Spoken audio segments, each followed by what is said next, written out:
Buonasera. Buonasera. Allora, io la introduco velocemente e quindi poi può andare lei.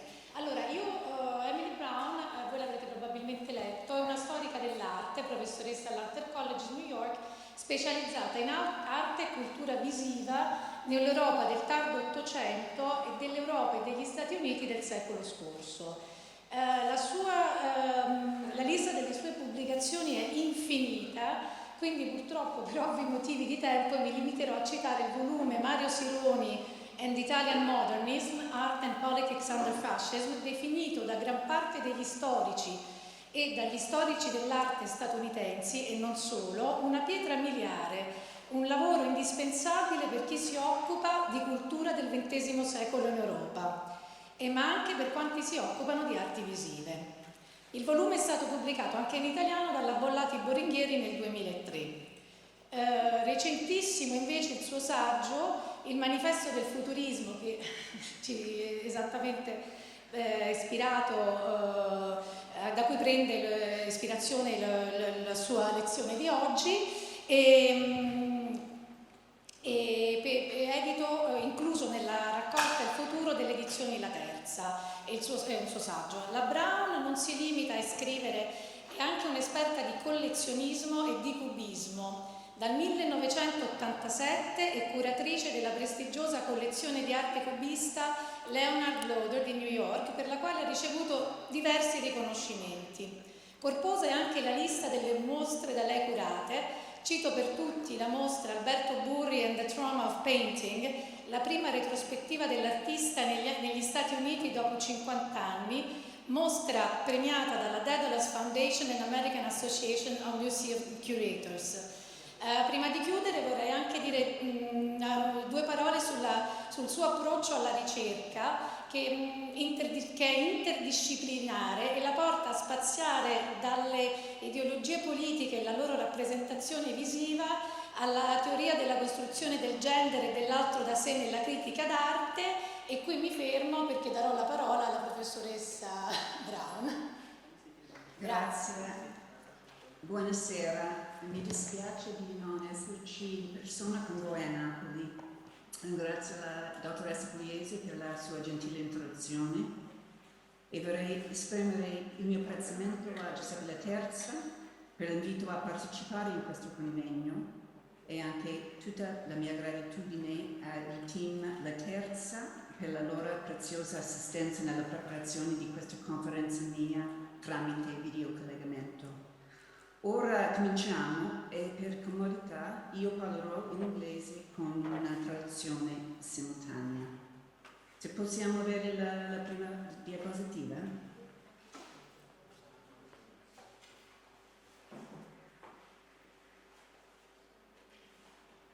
On February 20th, 1909, Filippo Tommaso Marinetti published the founding Manifesto of Futurism in French on the front page of the French daily Le Figaro.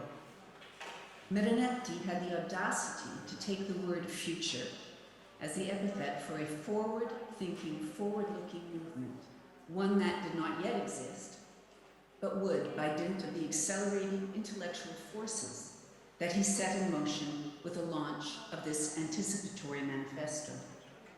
Many texts and artworks throughout history had considered the idea of the future, as we know from this conference. That is, the idea of tomorrow, the unknown, the hereafter, or the beyond, or even one's descendants and personal legacy.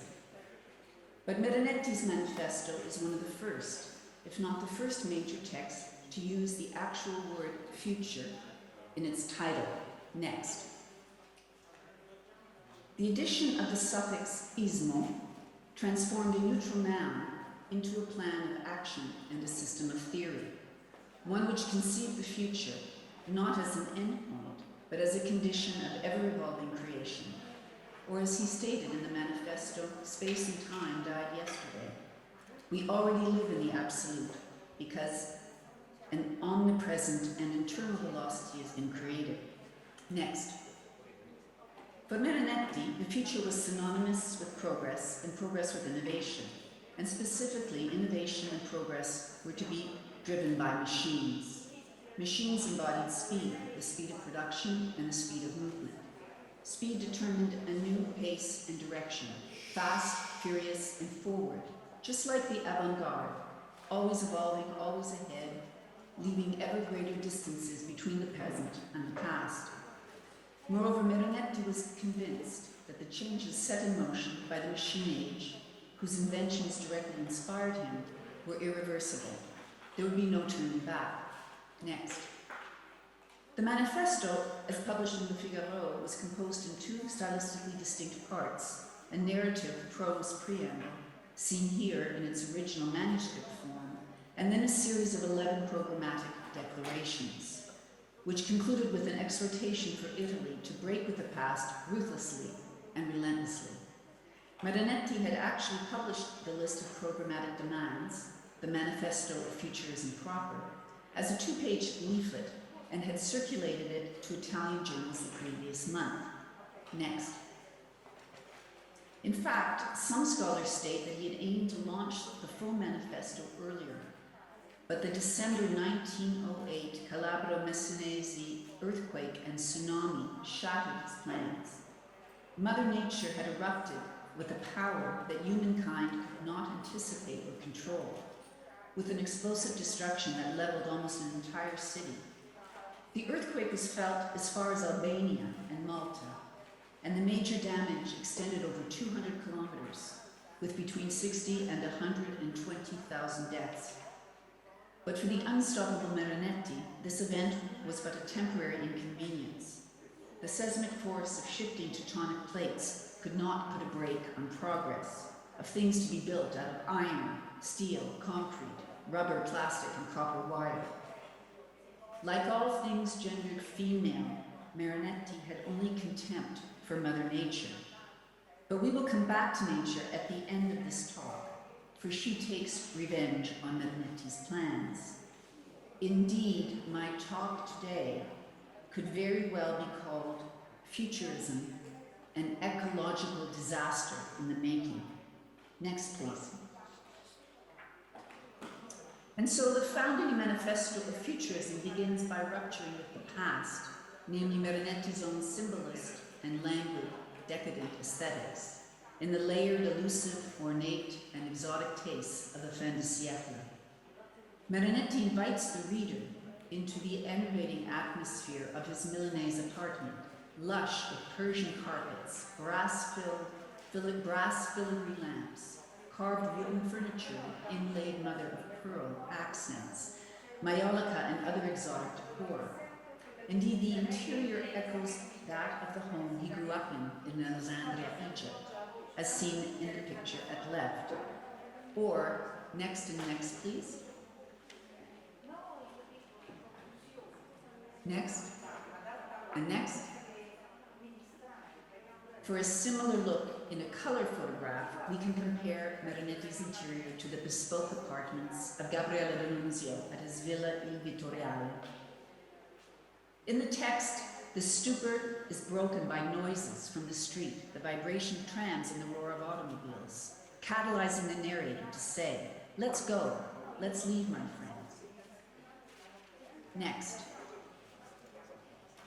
Now, out on the street, no longer lingering on the past, but seizing the present, and behind the wheel of his powerful automobile, Marinetti races off into the unknown, contemptuous of death, until two bicyclists swerve into his path, a turn of events that sends him careening off the road into a ditch. Next, please.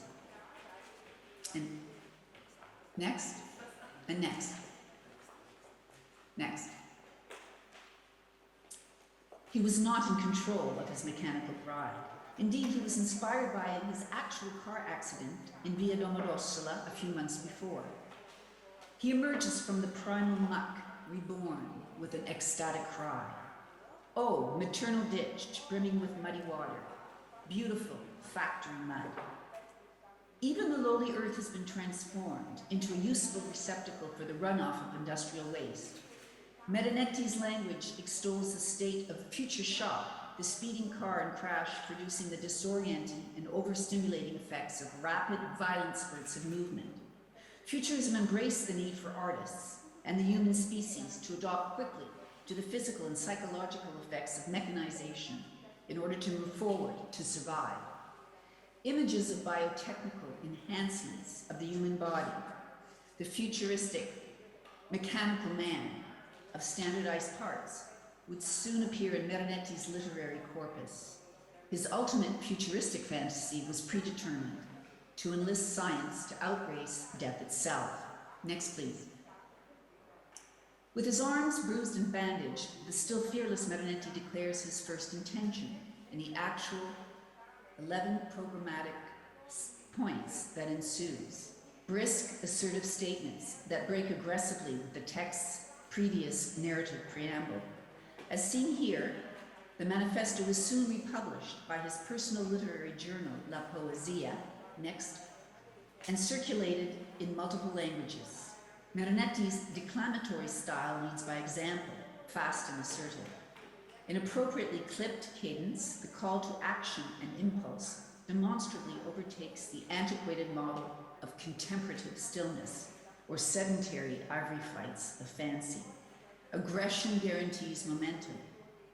Characterized by breakneck and record-breaking speed, the futurist future portended badly for the chronophobic, those fearful of time and the passage of time. Next. Critically, Marinetti conceived of the future as the antithesis of stasis.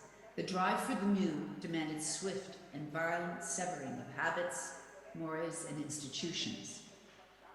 Change had to be sudden and without remorse, freeing society to move forward unencumbered, like Boccioni's transformation at right of the victory of Samothrace, transformed into a turbocharged, forward-striding, masculine, armored body whose limbs are deformed and streamlined by sheer counterforce.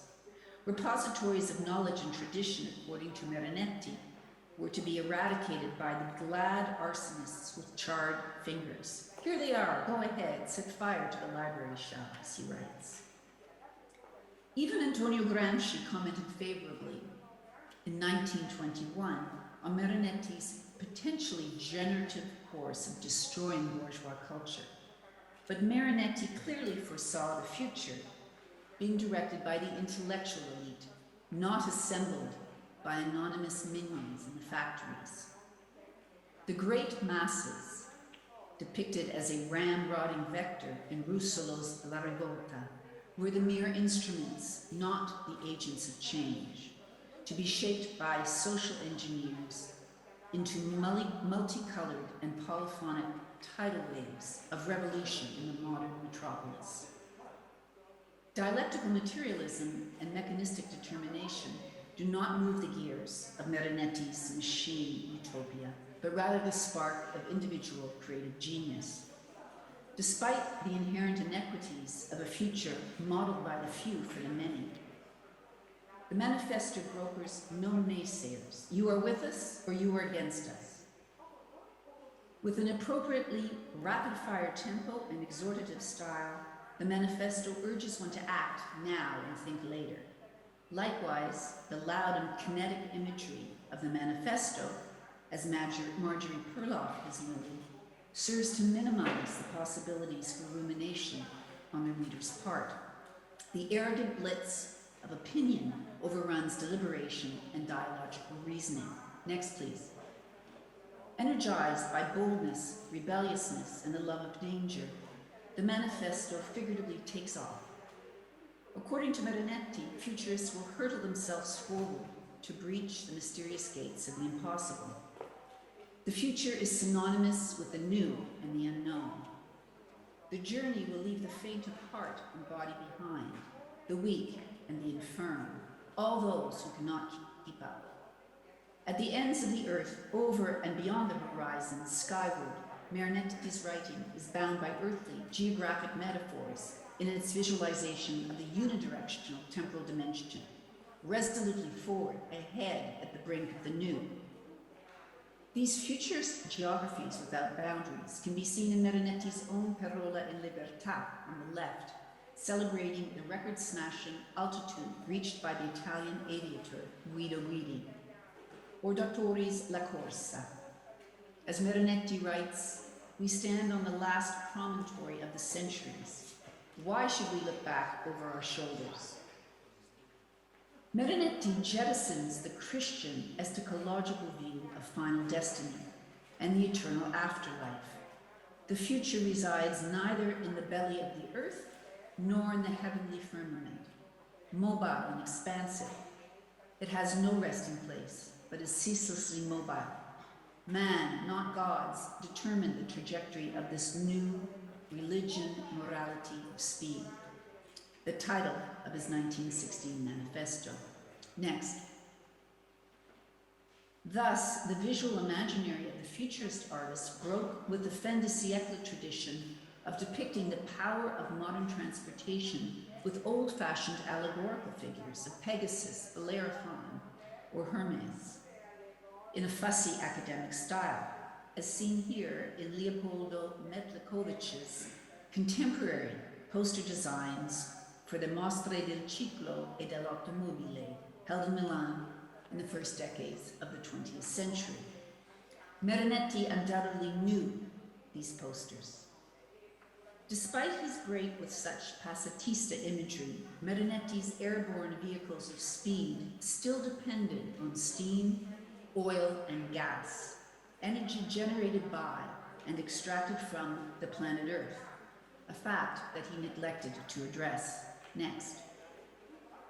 By the time that Marinetti wrote his text, a rapid succession of revolutionary inventions had already collapsed distances, accelerated the pace of everyday life, and expanded the circulation of people, goods, and information. Hydroelectric dams, electricity, steamships, unstoppable trams that dispersed people by force, as seen in Carra's Piazza del Duomo at the upper left. The churning locomotives that carried people far away from their comfort zones, as in Boccioni's Gliadini. The wireless communications of Guglielmo Marconi's long-distance radio transmission signaled the wireless imagination, unbound by physical and material things, while the invention of X-rays penetrated the solidity of matter. Next, and next. Limited by his gender, however, Marinetti could not appreciate that the advent of the vacuum cleaner augured the transformation of domestic labor. Hardly original, his hymn to technological advances had already been anticipated by the author Mario Marasso in his 1905 text, La nuova arma, la macchina. The irony was not lost on Marinetti that his vision of tomorrow was propelled by developments that occurred in the last decades of the previous century. The present was but a way station for concurrent arrivals and departures. Or to paraphrase Anthony Vidler, the immediate present was already history. Next. The Manifesto of Futurism generated one manifesto after another. Marinetti precociously conceived the model for the future artistic practice, the generative idea versus the finished material object. It yoked the definition of the avant-garde, of being at the forefront and ahead of the pack, with innovation, with the incessant introduction of novelty in form and in content.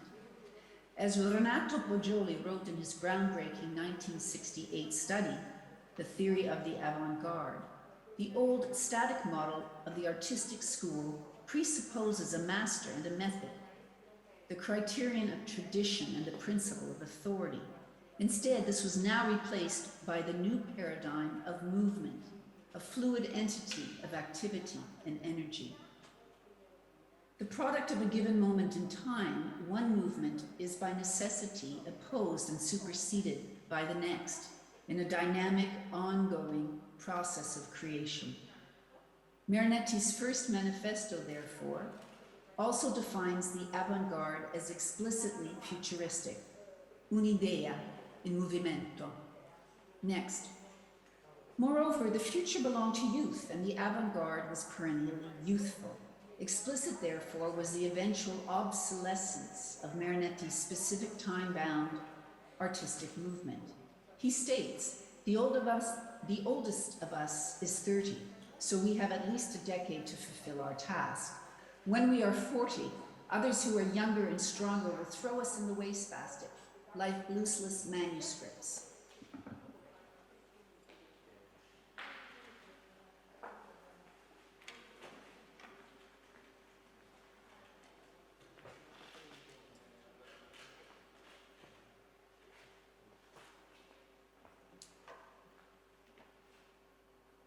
Scusatemi. As I was saying, Marinetti claimed the oldest of us is 30, so we have at least a decade to fulfill our task. When we are 40, others who are younger and stronger will throw us in the wastebasket like useless manuscripts. Paper, people, and things will be produced, used, and dispensed with.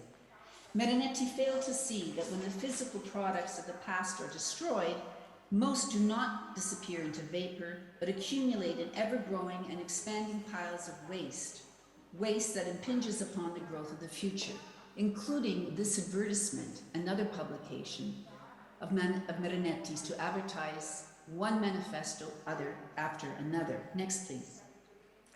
As we have seen, the adjective first affirms that more manifestos were yet to come in a blatant promotion of the futures market for futurism. Despite the enjoining noi, we, of the first person plural, Marinetti's was what a movement of one, in a move calculated to gain him celebrity status as a forerunner. His ideas would indeed gain steam, fueled by their deliberate provocation, as well as his direct solicitation for reviews.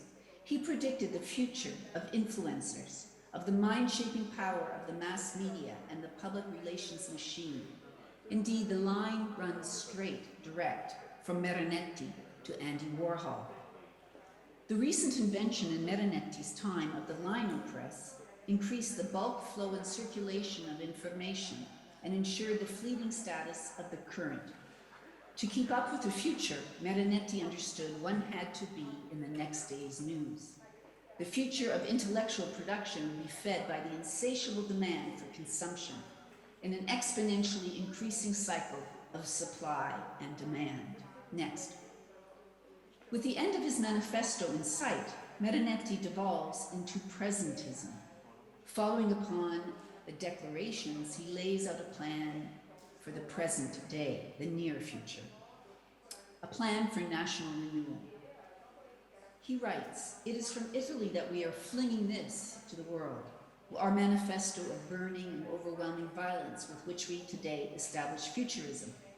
For we intend to free this nation from its fetid cancer of professors, archaeologists, tour guides, and antiquarians."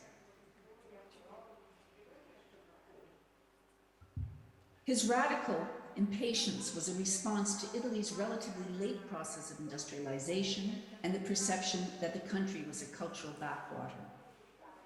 "We intend to liberate it from the countless museums that have covered it like so many centuries. The Italian people," he proclaimed, "could not and would not advance as a modern European power until they stopped looking backward and let go of the cult of the dead, the reverence for old artifacts. To admire an old painting," he says, "is the same as pouring our sensibility into a funerary urn, instead of casting it forward into the distance in spurts of creation and action." Marinetti's iconoclasm means that the future can only unfold by erasing history and memory. Next. Marinetti hitched the founding of his movement to the fastest thing at hand, the roaring engine of an automobile, the preeminent symbol of the first machine age. Yet the final line of his declarations fixes its sight on the oscillating flight of airplanes, whose propeller flaps at the wing like a flag and seems to applaud like a delirious crowd. Marinetti was hardly alone in his infatuation with aeronautics. The Cubists, Picasso and Braque, compared themselves to Orville and Wilbur Wright, with a literally groundbreaking art that left Western perspective, gravity, and the horizon line far behind. Notre avenir est dans l'air proclaims the pamphlet on the right, which the Michelin Company issued in 1912 in support of the French government investment in modern military aviation, and which Picasso mimicked as a Cubist slogan with trompe-l'oeil exactitude in the painting on the left. Next, and next. In Robert Delaunay's homage to Louis Blériot, the first aviator to cross the English Channel, this French painter incorporated the new sensation of flight with images of actual monoplanes and the purely abstract color discs that spin across the picture plane in synchrony with the freewheeling propellers and in competition with the brilliant glare of the discs of the sun. The aviator of tomorrow was the phaeton of yesteryear, but now his flying machine surpassed the chariot of the gods and was unbreakable. When he founded Futurism, Marinetti had not yet flown and thus was incapable of projecting the physiological sensations of flight, but soon after he incorporated what the propeller told him with a new literary form, the syntax-destroying parole in libertà. Next. It was after the First World War in the 1920s that Marinetti fully understood that the future and the future of Italy as a world player lay in air power, specifically military aviation. This vision owed directly, as I have shown elsewhere, to the theories of the Italian military strategist Giulio Douhet. Douhet's game-changing book, Il dominio dell'aria, first published in 1921, codified the means and the ends of future warfare. Mass aerial bombing would end the stalemates and limited sightlines of the trenches. It would lift warriors out of the maternal ditch, allow them to cross enemy lines swiftly and unseen, terrorize the enemy civilian population with incendiary bombs, and lead to immediate surrender. Next, and next. Inspired by Douhet's reasoning, Mussolini created the Regia Aeronautica Italiana in 1923, the only national air force in the world at that time besides that of Great Britain. Italo Balbo's series of long-distance mass flights between 1928 and 33, which Giacomo Balla and other futurists celebrated in their Aeropittura, served as a dress rehearsal for the strategy of shock and awe. Next. Next. The first occurrence of Douhet's theory was the bombing of Guernica in 1936 by German and Italian fascist forces. The commander of the Luftwaffe, Wolfram von Richthofen, carried with him a copy of Douhet's book, and he proudly described the carnage. Guernica, a city with 5,000 residents, has literally been razed to the ground. Next. Marinetti's futurist aeropittura movement fulfilled Douhet's aim of inculcating air-mindedness among the Italian population. This new generation of futurist painters represented the sublime experience, both exhilarating and terrorizing, of sweeping and vertiginous airborne views. Be it in a biomorphic or geometric hard-edged style, they evoke the mystical fusion of technology and Christianity. Often the wings of an airplane equate with those of the arms of the cross.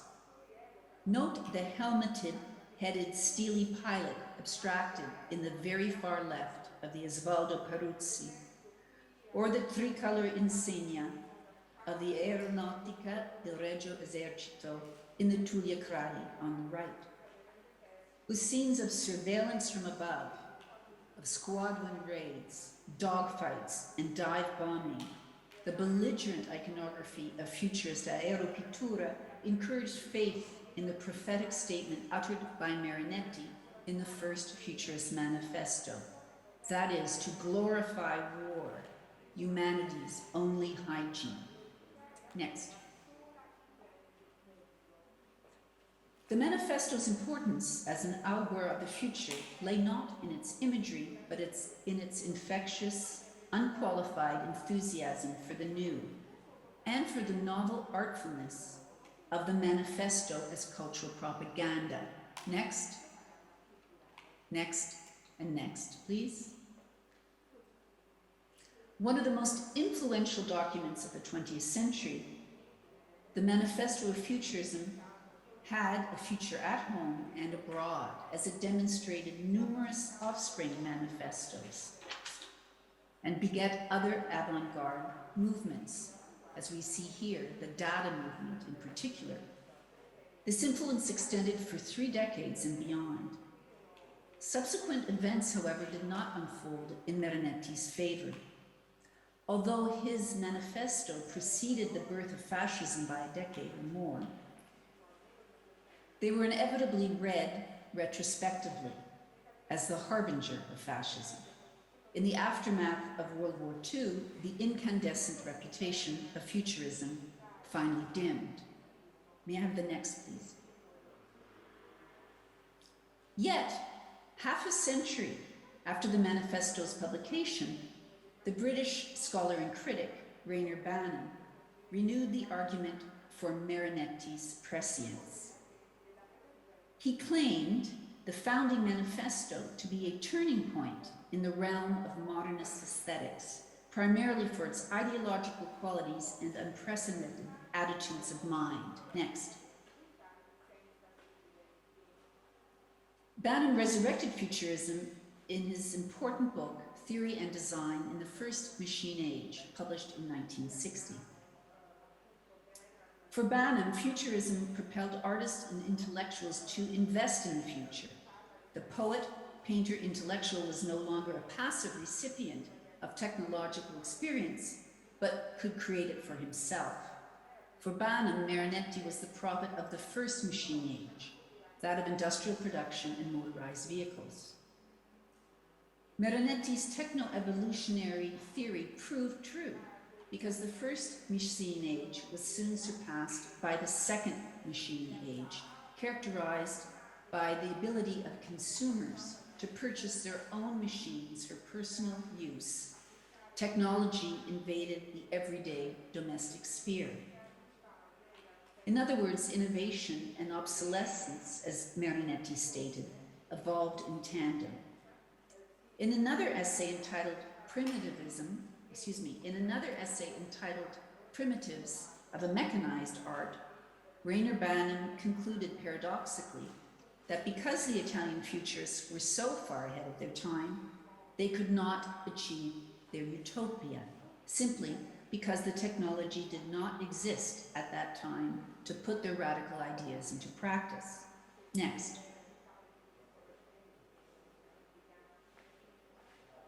In the last part of my lecture today, I want to examine Marinetti's futuristic vision from a different perspective. It all adds up to merciless extraction of natural resources, endless energy expenditure, and the perpetual consumption of things.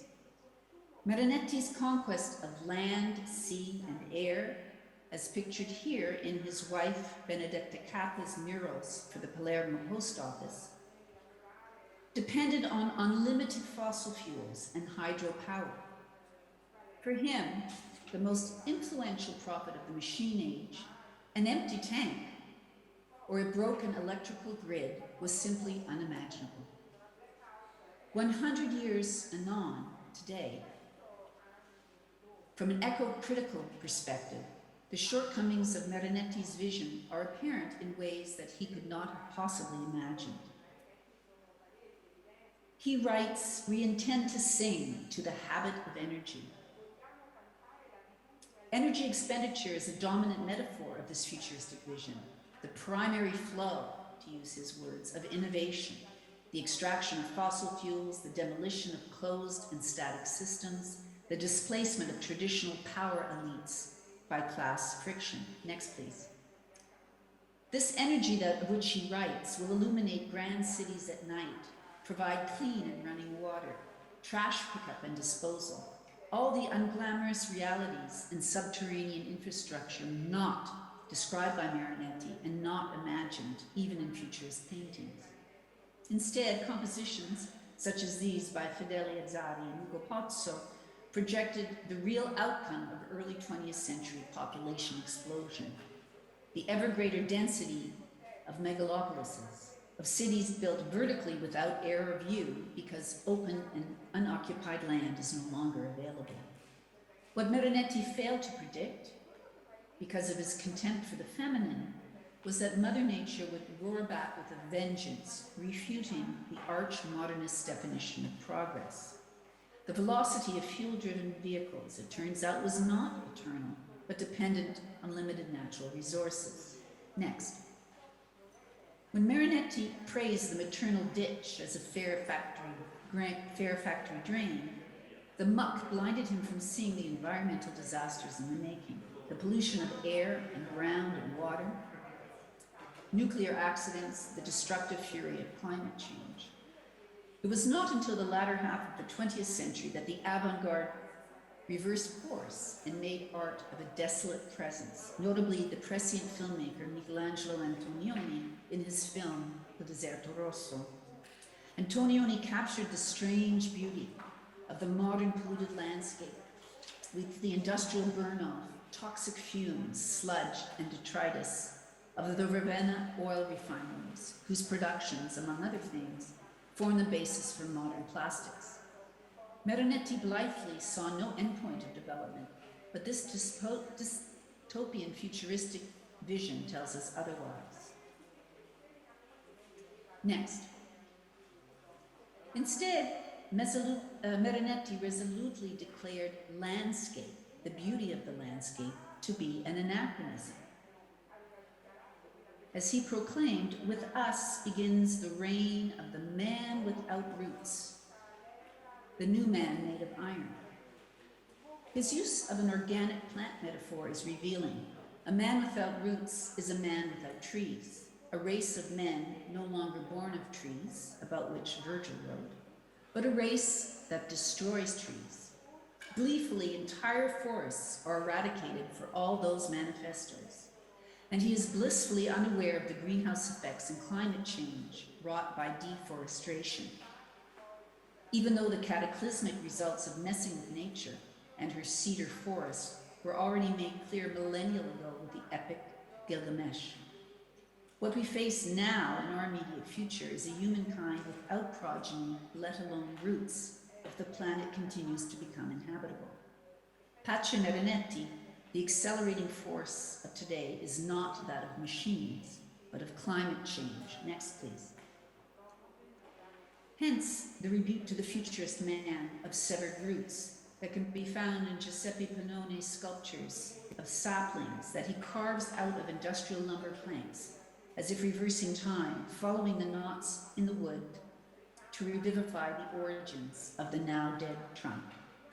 Maya Lin made visible the consequences of dying roots, forcing us city dwellers to confront what it is like to live amongst leafless ghost forests.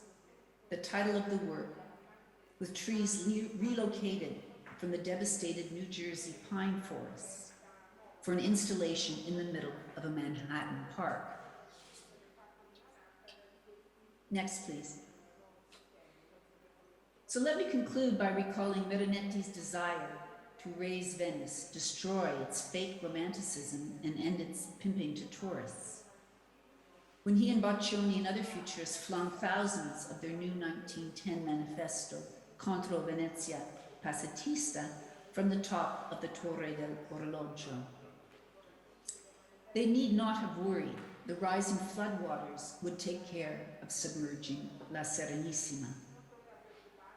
So let us end with Marinetti's own damning words, the lesson that history teaches us. He writes, "Poetry must be conceived as a violent assault against unknown forces to reduce them to submission under man." Thus wrote Marinetti in the first Futurist Manifesto, with which we started today. Little did he know that the potential for renewal depends on a humbled man who has learned that human creativity is best spent on a future of empathy and collaboration, not exploitation. Grazie.